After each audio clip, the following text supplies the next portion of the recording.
Hello, welcome to Kevlar's Quest, the Modern Life podcast. I'm Kevin Ejezi. Today's quest is Keeping the Spark Alive, Why Men Lose Interest in Sex, Part 2. About 3 quests ago, I talked about keeping the spark alive, why men lose interest in sex, and I talked about familiarity and habituation as the 2 major reasons why men lose interest in sex. Today, I'm going to talk about a third reason that so many people neglect and they don't even know that is actually happening to their relationship or their marriage. Today, let's talk about something that is not often said out loud. Sometimes men lose interest in sex, even in loving relationships. And that can be confusing and painful for both partners because they don't even understand what is happening to them, even though they love each other. We often think love and sex go hand in hand, but for many men, love can actually make sexual desire more complicated. Why? Because a lot of male sexuality is tied to something we don't usually associate with love. And what is that thing? It's aggression. It's aggression. Now, many people say, how does love and aggression go together? Yes, they go together. For your sex life to be really exciting, you have to be a little bit aggressive because love is a very strong passion. Aggression is also a very strong passion. Now, I want you to think about this.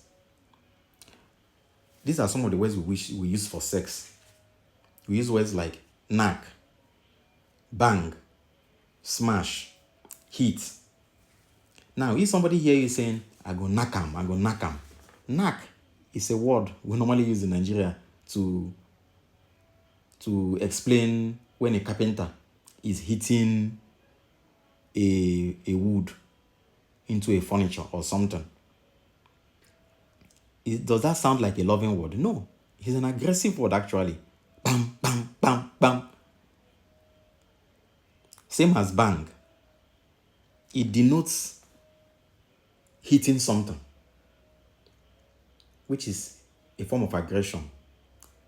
It's intense, even violent. That's because sexual desire often carries a kind of raw energy. But love, on the other hand, is gentle. It's about care, respect, and emotional connection. And when a man deeply loves someone, that aggressive edge tends to fade. In the beginning of a relationship, attraction is mostly physical. The man will see the big backside of the woman, see her beautiful face, her beautiful body, and the breast. He will just say, Kai, he really loves this woman or he wants to be with her. There's an aggression that goes with it. He wants to own that body. Men are wired to respond to what they see, the appearance, the behavior, the confidence. That's not shallow, like some women may want to think. It's not shallow, it's biological. Every man wants to marry a very beautiful wife that has what he deems as attractive, of which for most men is Bobby and Nyash. But as love grows, men start to see the person behind the body. They value her more deeply. She becomes special to him. And that shift can change how they express desire. Now, here's the tricky part. The kind of wild, non-inhibited sex that often comes from objectifying someone doesn't really mix well with deep emotional love. A man might feel torn. He wants to treat his partner with tenderness, but that can make it harder to tap into the raw desire that once drove their sex life.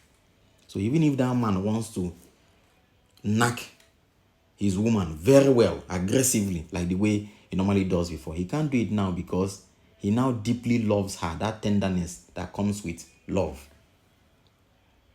This tension is sometimes called the Madonna whore complex. We all know Madonna, the statue of Mary carrying Jesus. And we all know a whore. A whore is a sex worker. So men are torn between treating their woman like their mother and torn between treating her like a sex worker aggressively because they don't know her. They don't have any connection that will make them to love the the sex worker deeply. So they're aggressive. All the whole passion comes out. Is the idea that men struggle to see one woman as both sexually exciting and emotionally sacred.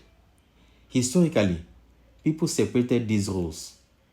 Wives were for love, mistresses were for passion. But today, we expect one person to be both. And that's not easy. So what's the solution to this? One idea is that men can learn to shift gears. Men can learn to shift gears in this type of situation to consciously bring back that sense of playful desire, even in loving relationships. It's not about being disrespectful. It's about understanding that love and lust don't have to cancel each other out.